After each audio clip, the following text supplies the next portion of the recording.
Hi, my name is Pruneda. I'm not a dreamer. You may say that I'm a dreamer, but I'm not.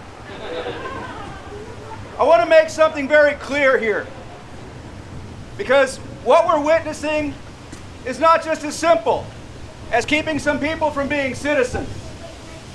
There is a specific drive that is going on right now to invalidate people's future citizenship and, more importantly, their vote and their voice. For people who don't know about this, and a lot of people in this room probably, in this place probably do, there's not really a path to citizenship for you. It's not a matter of just going out and filling out a piece of paper and then waiting a year or 2 or 6 months like everyone makes you believe. The big question is, why don't they just become citizens? Why not? Surely, at some point they would have thought about doing it. But no. 10 years, 15 years, 20 years, sometimes 30 years, people wait because there's a very specific quota system that keeps people of a certain skin tone down. Why? Because you can't vote if you can't become a citizen. Now they have these things in motion, right? Where you come in and it's basically managing the churn of menial labor.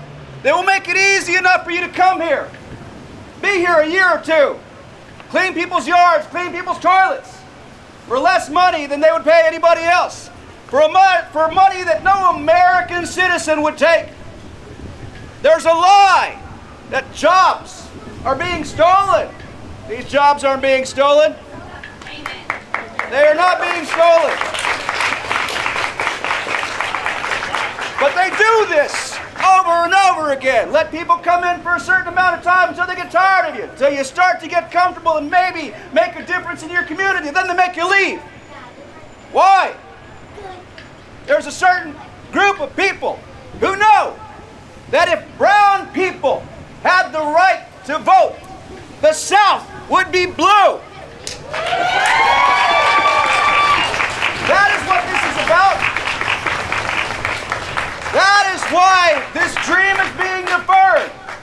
We have someone in office right now who knows he could never win if everyone who he called a rapist had the right to vote. That's what's in it for everybody here. If you are not a person of complexion kind of like mine, this also affects you. Because once they start oppressing a certain group of people, they start oppressing all groups of people. This isn't about dreamers. This is also about the Muslim ban.